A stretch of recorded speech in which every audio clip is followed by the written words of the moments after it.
Assalomu alaykum. Xush kelibsizlar Dios Live'ga. Bugungi mehmonlarimiz Dubay ko'chmas mulkida uzoq muddatdan beri ishlab kelayotgan eng ishonchli Bek Real Estate kompaniyasi asoschisi Begiz aka hamda o'ta mashhur hozirgi brokerlarimizdan Hayajon aka. Xush kelibsizlar. Seni Dios podkastida ko'rib turganimizdan ancha xursandmiz. Dubaydagi eng yaxshi kompaniyalardan bittasi, yuqori sifatda va'da qilayotgan kompaniya, o'zini va'dalarini topshirgan uylari bilan ham ko'rsatib berib, isbotlab berishga ulgurgan kompaniyaga taklif etilganimizdan xursandmiz. Ancha xursandmiz. Hop, bilamiz Begiz aka, siz ancha yildan beri Dubay Real Estate'da ishlab kelasizlar, ko'chmas mulkida. Shunga agar boshlasak, qandoq qilib boshlagansizlar buni? Necha yildan beri bu sohada ishlab kelyapsizlar? Qanday bo'lgan bu sohaga kirishinglar? Hop, avvalambor rahmat taklif uchun. Xursand bo'ldik. Bekzod Kesyon, men Tamirboy o'zimni tanishtirsam. Bu sohaga уже mana kirganimizga 4 yil bo'lyapti. Qiyin bo'lgan boshida, o'zi hamma narsani boshlaganingizda qiyin bo'ladi, keyin yengil kunlar keladi. Bu sohani boshlagan vaqtimizda hech narsani bilmaganmiz. Даже misol jamoaga qo'shilib, u yerda menejer bor edi. Ko'p narsalar o'rgatishni kutgan edik, lekin biz kutganimizdek bo'lmagan. Sotish narsani o'rganmaganmiz. Mana o'sha odamdan. Lekin jamoada faqat bitta men edim, o'zbek, qolgani aralash, arab, hind, Pokiston shunaqa edi. Qarayapman, hammasi bitta sistemada ishlayapti. Qanaqa u? Faqat cold calling, холодный звонок qilib yotishibdi-da. Ba'zilarga chiqadi, telefon qiladi, boshqa qiladi. U ba'zida telefon qilsangiz so'kadi, boshqa bo'ladi. Nimaga telefon qilasan? Keyin qarasam, bir yangilik qilish kerak. Yangilik nima qilganmiz? Shu satsetga reklama qilishni boshlaganmiz. Hozirgacha eski videolarimni ko'rsam o'zim kulaman. Kelsa video qilishni boshlaganmiz. Shu Instagramda. Instagramda, ha. ijtimoiy tarmoq. Keyin shunaqa qilib sekin-sekin bozorga kirishni boshlaganmiz. Hozirgi kunda eng top brokerlardan biri hisoblanasizlar, Hayat aka. Menimcha buni albatta sizni fikringiz ham juda ham biz uchun muhim. Rahmat, ta'rif, e'tirof uchun. Yana ham menimcha to'g'ri fikrni, menimcha to'g'ri javobni, xulosani albatta mijozlar ham aytishadi deb o'ylayman.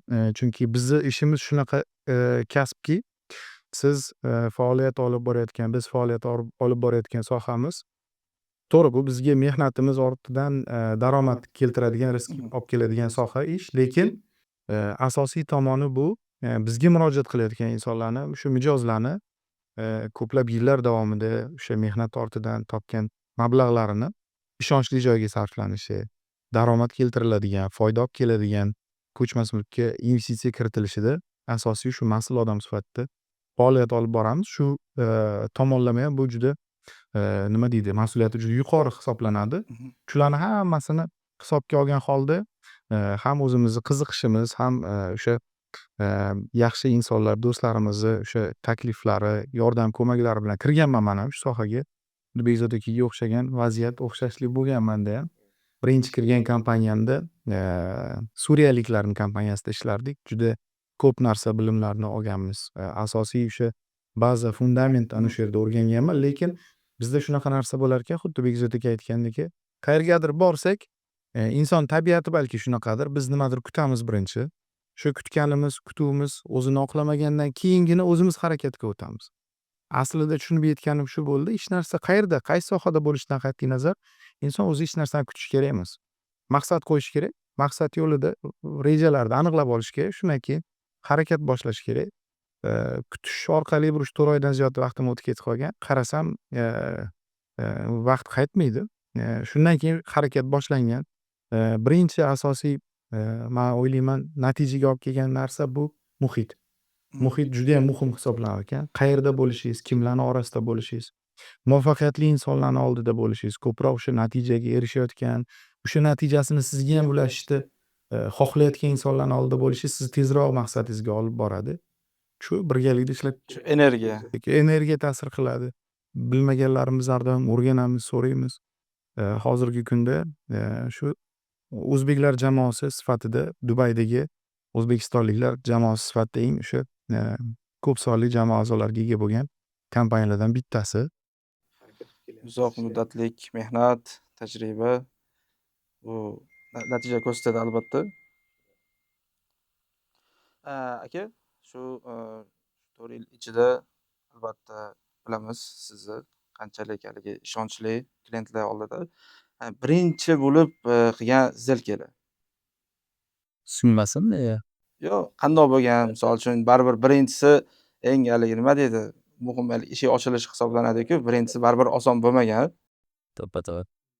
O'zi men ko'pchilikka aytaman, imенно bu sohada va bu sohadan tashqari ko'plab sohalarda menimcha asosiy bir 3 ta 4 ta klientura bor. Birinchisi bu sizni atrofingizdagi yaqinlaringiz bo'ladi.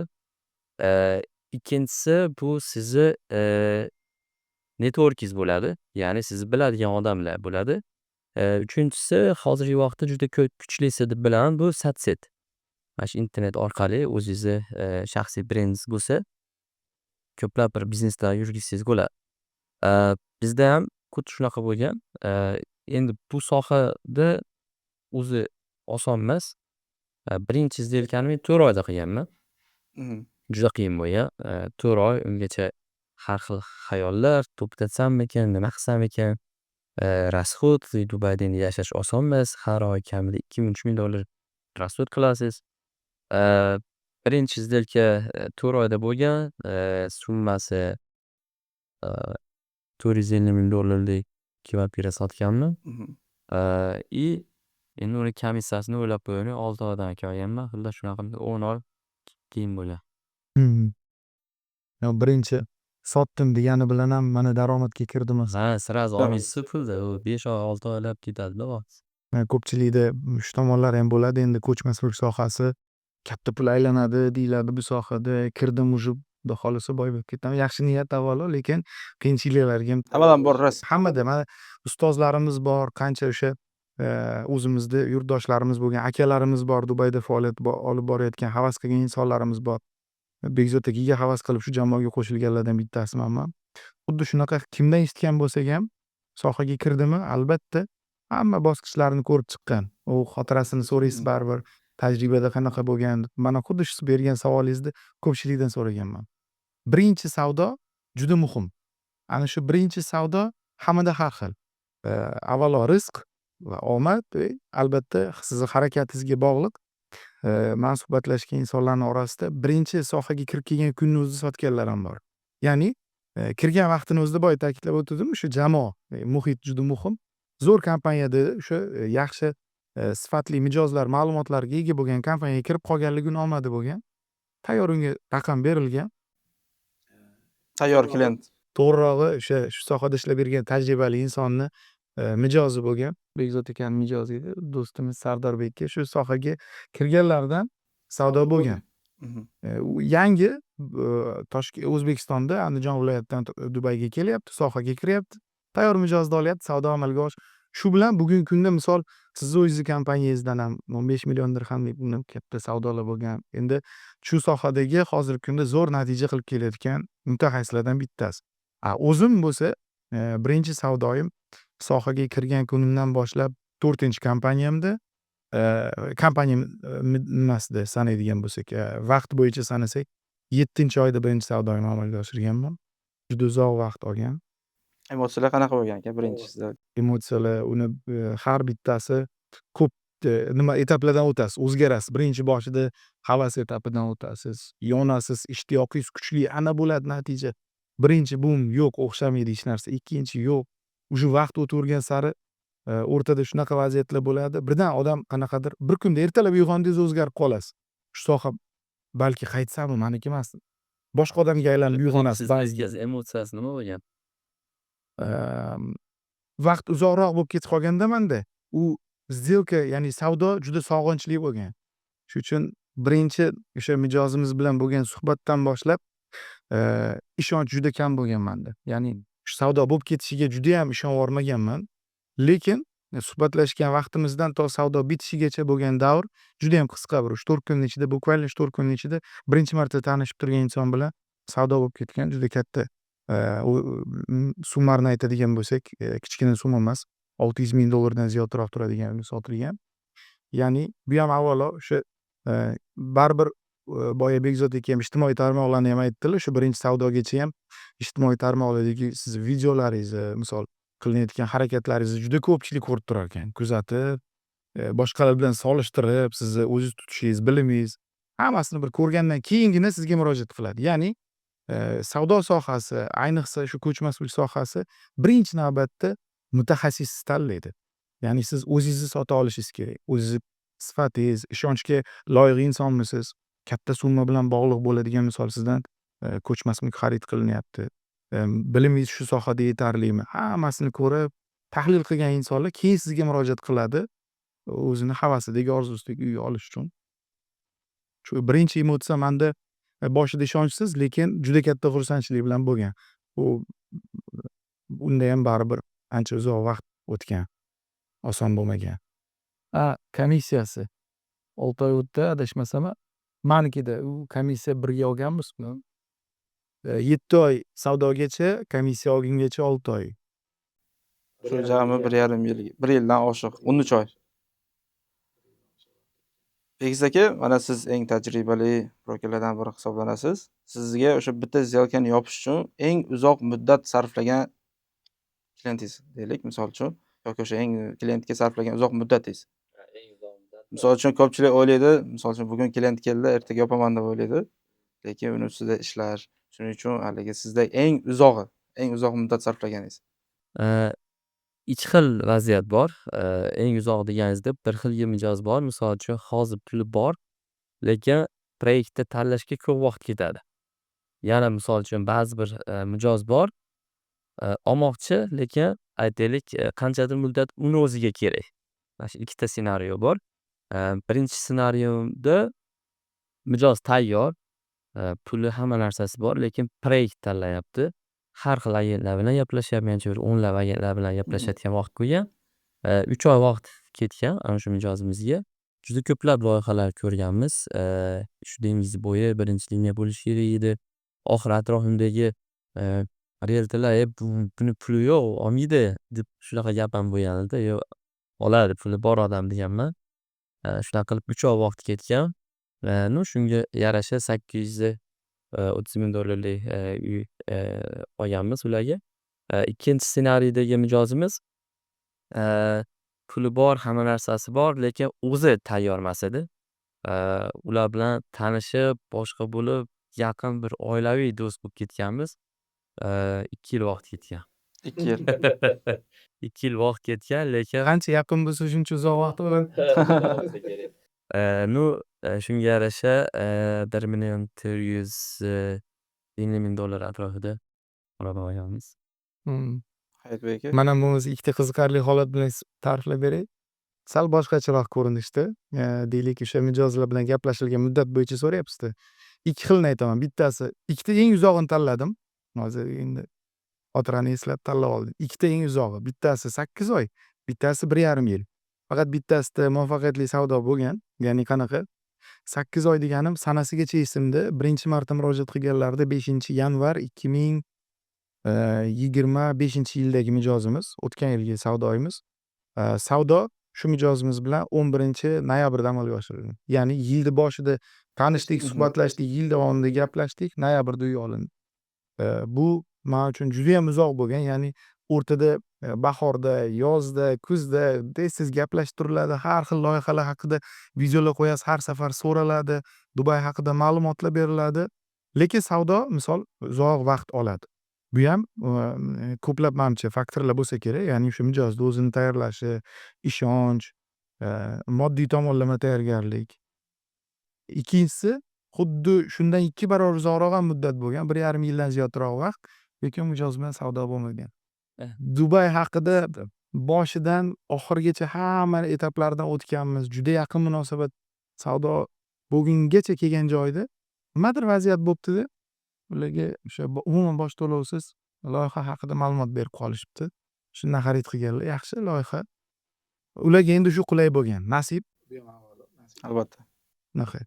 1,5 yilgacha, 2 yil Bekzod aka aytganda 2 yilgacha vaqt olishi mumkin. Lekin shunaqa mijoz ham bo'lgan. Manda birinchi marta o'zlari murojaat qildilar payshanba kuni. Shanba kuni uy to'lovini qildik. Ya'ni orada 2 kun o'tyapti. Bu eng tezkor sizda. Eng tez bo'lgani 1.200.000 dollardan ziyodroq uyni 2 kunda xarid qilganmiz. Mani umuman tanimaganlar, men ularni tanimaganman. Ma'lumot almashdik, gaplashdik, suhbatlashdik. Ularning aynan nimaga ehtiyojlari borligini tushunib bilganimizdan keyin savol-javoblardan keyin loyihaga bordik, ko'zlar bilan ko'rdilar. Shunaqa holatlar bo'ladi. Ba'zi mijozlar juda ham tez qaror chiqaradi. Tez qaror chiqarishi manimcha ularning ham o'sha tajribasi ko'p, o'sha bu sohada yurganligidan deb o'ylayman. Hammani o'ziga xos mijozni muddatiga bog'liq emas manimcha. Tez, uzoq deb bo'lmaydi. Ho'p aka, sizlar mana 2022-yildan beri ko'chmas mulk bozoridasizlar. O'sha yilgi kirgan mahallalar, boshlagan mahallalardagi bozor bilan hozirgi bozorni farqi nimada deb o'ylaysiz? O'zgarishlar qanaqa? 2022-yil bilan hozirgini taqqoslasak, 2022-yilda to'g'risi men aytgan bo'lardim, xaridorlarni taqqoslasak, o'sha vaqt bilan hozirgi vaqtda, hozirgi vaqtdagi xaridorlar ancha aqlliroq. Men ularni aqlsiz demoqchi emasman. 2022-yildagi xaridorlar olaparcha olgan. Ya'ni u vaqtda Rossiya-Ukraina konflikt boshlangan, urush boshlangan. O'shaning uchun yoppasiga kelib, kimni bo'lsa ko'ziga ko'ringanini sotib olgan.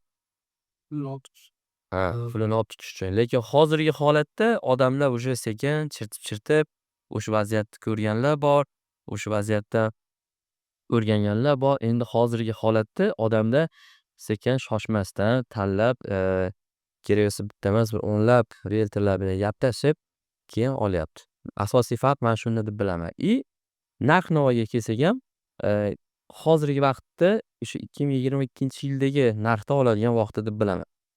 Endi hozirgi atrofdagi bo'layotgan vaziyatlardan kelib chiqib, o'sha 2022-yilda omadbanda o'sha narx arzon ekan-da, hozir qimmat bo'lib ketib qoldi-da. Mana 2025da oxirida gapirgan mijozlar, hozir mana 2026 Hozir kiradigan vaqt. olish kerak deb bilaman. Sababi o'sha 2022-yildagi holatlarda hozir mana narxlar ancha yaxshi bo'lib qoldi Dubayda. Hozir oladigan vaqti. Chunki 1 yil, 1,5 yilda yana narx o'zini o'rniga qaytib keladi. Dubay o'zini baribir tiklab oladi. Foydalanib qolish kerak. Sizni orqangizda hozir Dubayda skyline manzarasi turibdi-da. Chiqib tushgan holatlar. Xuddi shunaqa bozor ham butun dunyoda, bitta Dubayda emas, butun dunyoda o'ynaydi. Global holatlardan, iqtisodiy, siyosiy holatlardan kelib chiqadi, har xil misol vaziyatlardan kelib chiqib, bozor o'ynab turadi. 22-yil agar eslasak, bu eng Dubayda uchish jarayonidagi vaziyatlari butun dunyodan, Rossiya bilan bog'liq masalalardan, natijasi butun dunyodan investorlar Dubayga kirib kelgan vaqt narxlar zo'r oshib boryapti. Dubayga nisbatan ishonch juda ham yuqori vaqti bo'lgan. Ya'ni Bekistonga aytganlaridek hamma kirib kelavergan. Qanaqa loyiha bo'lishidan qat'iy nazar e'lon qilindi, 1 soatda o'zi butun binolar ham sotilib ketgan shu vaqt. Shosharlik bilan ulgurib qoldi, bo'lmasa tayyor qo'lida chemadanda pullar bilan ololmagan mijozlar ham bo'lgan. O'zingiz ham xabaringiz bor undan.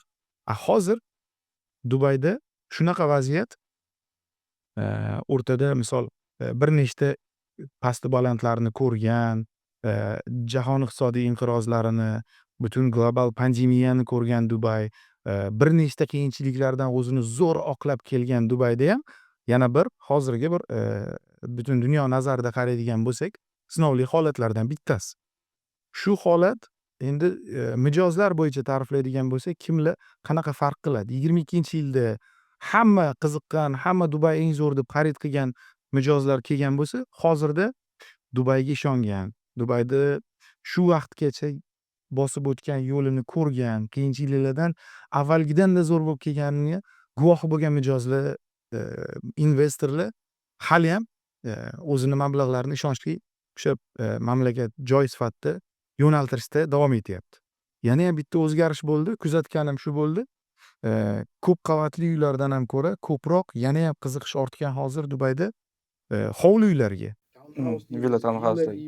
Oddiy misol, mana hozir biz suhbatlashayotgan sizni shu kompaniyangizda ham bugungi kunda juda katta villa communitylari, townhouse'lar Dubayda eng markaziy lokatsiyalarda ham narxlari biroz yumshoqroq bo'lgan, o'sha markazga 10-15 daqiqa masofada bo'lgan zo'r lokatsiyalarda ham community'lar quryapsizlar. Shaxsan o'zimda ham bir nechta mijozlarim bor. Yana savdolarga ham qarab turamiz. Dubay shunaqa shahar. Tranzaksiyalar ham, har bitta kunlik bo'layotgan yangiliklar ham hammasi shaffof. Hech kimni alda olmaydi, hech kimdan ma'lumot bekita olmaydi. Bitta qo'lingizga platformani olasiz, programmaga qaraysiz, qaysi hududda nechta savdo bo'ldi. Ko'proq qaysi investorlar kirib kelyapti. Bugungi kunda misol uchun nechta uy sotildi, nechta uyga sotildi, hammasini ko'rib tursa bo'ladi. Shu bundoq kuzatib qarasangiz hozir investorlar yana ham ko'proq kirishda davom etyapti. Ishonchli loyihalarda, boya Bekzod aka aytgandek, pala-partish emas, tanlab, ko'rib, quruvchini tanlab, loyihani tanlab, lokatsiyani tanlab kirishda davom etyapti. Farqi shunda deb o'ylayman. Men ham qo'shimcha qilib ketaman. Adashmasam oldinlari biza faqatgina Dubayni nima deydi, tax free, ya'ni soliqsiz davlat yoki xavfsiz davlat deb misol qilardik. Hozirgi kundagi bo'layotgan holatlar bizaga yana bitta imkoniyat beradi, yana bitta qo'shimcha qo'shishga bularga. Chunki ko'ryapmiz, Dubay qandoq qilib o'zini himoyalayapti. O'zini odamlarini, misol uchun ko'ryapmiz boshqa davlatlardagi holatlarni va hozirgi Dubay holati Yevropadagi ancha-muncha davlatlardan ko'ra ancha yaxshi. Chunki Buni Pavel Durov ta'kidladimi? Tinch turgan O'zi asosiy narsa Yevropadan atrofda mana konflikt sababli Dubayda odamlar har xil xayolga borib qo'rqyapti. Lekin misol uchun aytaylik Yevropada yoki Amerikada naqd pul bilan yurish qanaqa bo'ladi-da?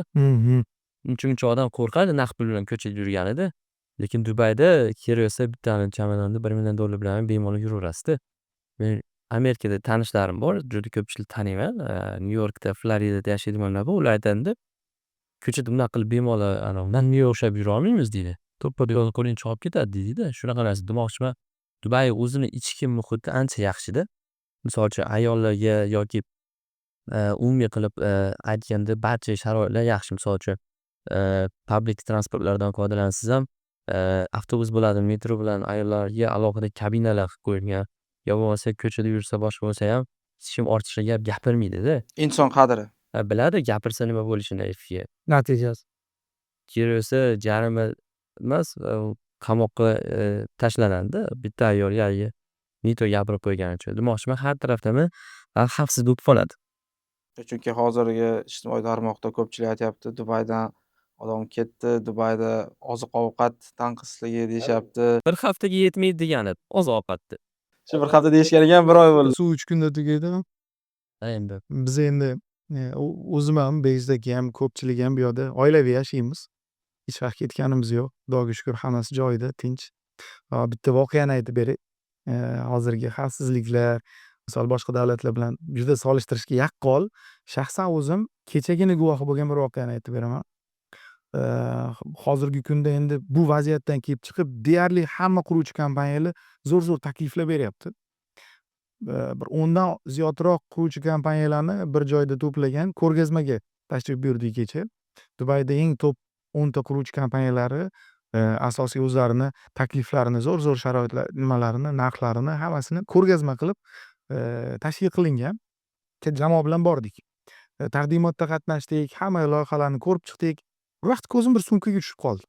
Qarasam atrofda hech kim yo'q. Sumka shunchaki turibdi. Biz ancha qolib ketdik ko'rgazmada, deyarli hamma ketib bo'ldi, bizdan boshqa deyarli hech kim yo'q. Lekin sumka joyida turibdi. Ancha vaqtdan beri. Shu kimniki ekan deb qiziqib endi o'sha nimalar bu qo'riqchilar boshqalar chaqirib, ular guvohligida qaraydigan bo'lsa, endi egasini qidirish kerak-ku. ID'si boshqasi balki bordir degan emas. Qarasangiz sumkaning ichida $30 ming dan ziyodroq pul turibdi. Birorta odam tegmagan, birorta odam qaragani ham yo'q. Na qo'riqchiga, na boshqaga qizig'i ham yo'q. U pulning miqdori qanchaligi. Bitta narsa muhim, u kimniki va qanaqa topish kerak. Shu endi tekshirish jarayonining o'zida yaxshi boyagi bolani shu joyiga kelib qolibdi, eslab yugurib qaytib kelyapti. Pulim bor edi, sumkamda pulim bor edi, qani sumkamni beringlar. O'zinikiligini isbotladi, ID'larini ko'rsatdi. Haqiqatan ham sumka unga tegishli. O'rtada $30 ming juda katta summa. Bemalol hech qanaqa muammosiz yana pulimga qaytarib berildi. Olib ketdi. Komissiya olgan shekilli yaxshi. Bir yurak o'ynab bo'lgan, uni hissiyotlarini tushunish qiyin emas. Lekin xavfsizligi Dubayda sizni mulkingiz, sizda bir pulingiz birovga katta nima emas. Unga ko'z olaytirib o'zini Dubaydagi kelajagidan menimcha hech kim voz kechadi deb o'ylamayman. O'zi ham to'g'ri yo'l bilan ishlasa ham shu pul topa oladi. Shu o'g'irlamoqchi bo'lgan odam. Dubai imkoniyatlar davlat Imkoniyatlar shahri. shahri. Bir kechada hamma narsa o'zgarib qolishi mumkin. Shu aytganingizdek, hozirgi holatda to'g'ri aytdingiz. Misol uchun bizada ham biz qurilish kompaniyasimiz va hozirgi holatcha bunaqa nima deydi, ichki holatda yomon emas. Biz ko'rib turibmiz, yashab turibmiz. Mana siz oilaviy yashayapsiz. Shu oilangizni xavfsizligini o'ylaganingizda hozir bu yerda Dubayda bo'lmasdingiz. Shu O'zbekistonga yoki boshqa davlatga ketgan bo'lardingiz. Lekin shunga qaramasdan albatta har bir quruvchi kompaniya, shu jumladan biz ham klientlarga misol uchun boshqacha nima deydi, imkoniyat yaratib beryapmiz. Hozirgi shu aytganingizdek 2022-yildagi narx bilan hozirgi narxi farq qilsa, hozir ularda imkoniyat bor, shu 1-2 yil orqaga qaytib yana olishga. Shu nima deydi, imkoniyatdan foydalanib. Nima deb o'ylaysiz aka? Off plan, inglizchada off plan, o'zbek tilida nima deyishadi? Qatlavan endi quriladi. Endi qatlamanda qurilayotgan uyni tanlagan bo'lardingiz agar o'zingizda pulingiz bo'lsa yoki tayyor uyni. Misol uchun mana qo'lingizda 500 ming AQSh dollari deylik. Qayerga investitsiya qilgan bo'lardingiz? Qatlaman yoki tayyor uyga? Holatdan kelib chiqib qaragan bo'lardim men. Misol uchun nima xohlayapman men? Men o'zim uchun uy xohlayapmanmi yoki o'zim uchun daromad manbai xohlayapmanmi? Agar o'zim uchun uy xohlayotgan bo'lsam, men hozirgi vaziyatdan foydalanardim. Misol uchun 500 ming pulga 350 mingdagi 300-350 mingdagi misol uchun 2 xonali kvartira, tayyor kvartira olardimda. Yana misol qolgan 150-200 ming pulga misol uchun katta uyga pul tikib qo'ygan bo'lardim. Ham o'zim ham yana misol daromad. Endi agar faqat daromad manbaini xohlaydigan bo'lsam, uy bor yoki kerak emas deydigan bo'lsam, bu misol uchun 500 mingga bir kamida menimcha bir 4 ta 5 ta uyda boshlang'ich to'lovlariga to'lov qo'ysa bo'ladi-da. Qolgani misol uchun boyagin case to case holatdan kelib chiqilinadi. Misol nechi pul uy, nima qanaqa unga qarab turib kattalonga tikkan bo'lardim. Sababi baribir ertaga bozor qaytishi bor. Hozir uyga vaziyatdan foydalanib qolgan bo'lardim shu. Juda chiroyli, menimcha ortiqcha qo'shimchaga ehtiyoj bo'lmagan. Qisqa va lo'nda javob. Hozirgi kunda misol uchun bu hozirgi bo'layotgan voqealarni inobatga olmagan holatda aytaylik 2026-yil yanvar-fevral holatidagi Dubaydagi ijara daromadi ROI realistik holatda qaraydigan bo'lsak qanchani tashkil qiladi? 50% o'zi Dubayda o'rtacha yillik ROI 7-8% bo'ladi o'rtacha. Uzoq muddatli ijara qilib qo'ysa, agar qisqa muddatli ijara qilib qo'ysa, odatda 12-15% gacha borishi mumkin. Bu ham o'sha tanlayotgan proyektga, lokatsiyasiga qarab bo'ladi. Misol uchun Hayot aka 2020-yil, misol uchun 2020-yil, 2022-yilda olingan uylar o'sha mahalladagi narxga olingan market narxiga hisoblaganda hozirda ijara ROI qanaqa deb o'ylaysiz? Eski narx bilan solishtirganda. Juda katta farq qiladi. Chunki ham ko'chmas mulkini o'zini narxi oshdi unga. Capital appreciation berdi, narxi oshdi, qiymati oshib bordi. Plus har yili yillik 5% o'rtacha misol ijara narxlarini oshishini ham inobatga oladigan bo'lsak, u birinchi olayotgan vaqtida hisoblagan 6-7% investor. Hozir kamida 10% dan oshiqchasi bilan olyapti. Yaxshi omon zamonlarda arzon narxlarda xarid qilib qolgan omadli mijozlar. Hozir ham shunaqa yaxshi imkoniyatlar bor. Hozir ham hali eslaymiz, ko'rasiz, mana shu video tarix zarvaraqlariga muhrlanadi. Jurnalistlarning tili bilan aytganda, Xudo xolasa yaqin kunlarda inshaalloh dunyoda avvalo tinchlik bo'lsin, har qanday tomonlar omon bo'lsin, tinch bo'lsin. Tushunmovchiliklar vaziyatlarida hech qachon yutgan tomon bo'lmaydi. Nizo keldimi, nizoda har doim ikki tomon yutqizadi.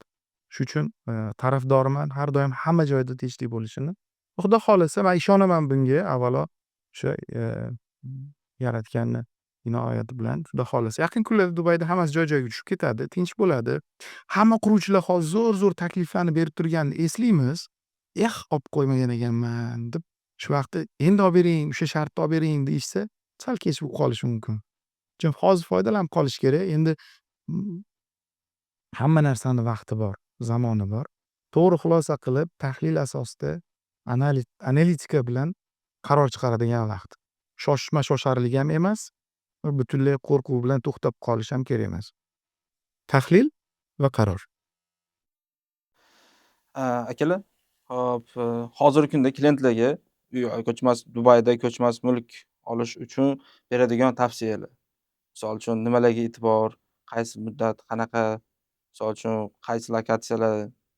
Misol uchun siz broker sifatida klientga beradigan bir 5 ta asosiy tavsiyangiz hozirgi kunda. Men o'ylayman, bu ishda nimadan kelib chiqadi u? Mijozning holatidan.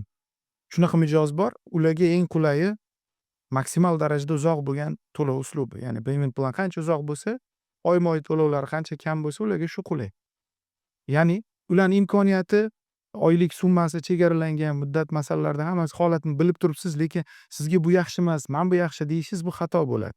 Ya'ni mijozning imkoniyatidan kelib chiqadi albatta, lekin deylik imkoniyati kattaroq bo'lgan, tezroq pulni оборотini tezroq aylantirishga sharoiti bo'lgan insonga 4 yilda yoki undan uzoqroq muddatda yana qayta unga daromad olib keladigan loyihaga yo'naltirish ham bo'lmaydi. Shuning uchun birinchi navbatda men o'ylayman, mijozning holati hamma narsani ko'rsatib beradi.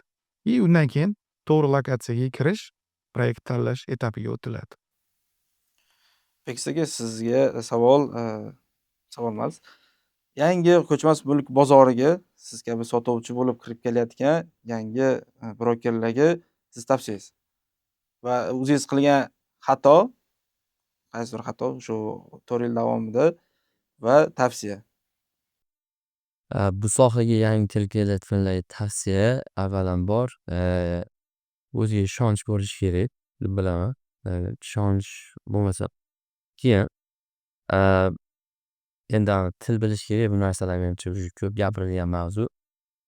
Ishonch, networking kuchaytirish kerak, o'zini brendini yaratish kerak. Asosiy narsa shu. Xato endi nima desa bo'ladi, odam o'zini xatosini ko'rmasa kerak. Lekin bo'ladi-yu, afsuslanadigan haligi o'zingiz vash xatoni qilmagan bo'lganimda deysiz-ku.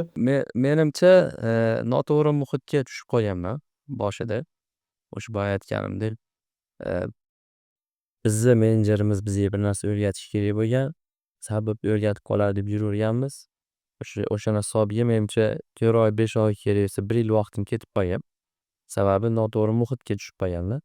O'sha muhitni tanlashda adashmaslik kerak deb bilaman. Hayajon aka? Menimcha tezroq maqsadiga erishish uchun ustoz tanlash kerak.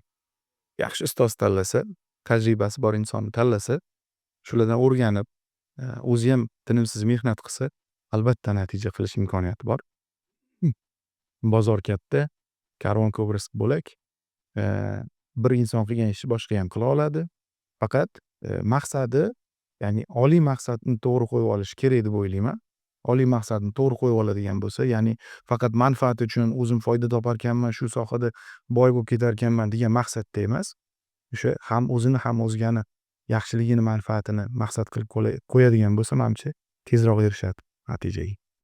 Boyaga 5 ta nima bo'yicha mijozlarga taklif bo'yichada uyolmoqchi bo'lsa, birinchi har doim aytamiz, escrow'ni ko'rish kerak, escrow bor yo'qmi. Keyin lokatsiya, qurilish kompaniyasi, undan keyin oradagi agentni ko'rish kerak, ishonchlimi yoki yo'qmi. Va 5-inchi narsani men tavsiya qilgan bo'lardim, narxi arzonligiga qarab olmaslik kerak. Narx ozgina qimmat bo'lsa ham, doimo 4 ta narsa: ishonchlimi, escrow bormi, reputatsiyasi yaxshimi, orada turgan agent yaxshimi? Mana shu narsaga asosiy ahamiyat shunga berish kerak. Sababi arzon narsa olaman deb aldanib qolganlar ko'p. Yoki arzon narsa olaman deb turib, sifatsiz narsa olib qo'yganlar ko'p. O'sha narsaga ehtiyot bo'lish kerak. Asosiy taklif shu. Takliflar uchun rahmat. Kelganinglar uchun rahmat. Rahmat sizga ham taklif uchun. Xudo xohlasa, hali yana ko'rishamiz inshaalloh. Yaqin kunlarda xursandchilik xabarlar bilan yangi loyihani ochilishini kutyapmiz tezroq sizlardan. Shuni ustida ishlayapmiz. Albatta beramiz. Akalar, kelganinglar uchun rahmat. Rahmat.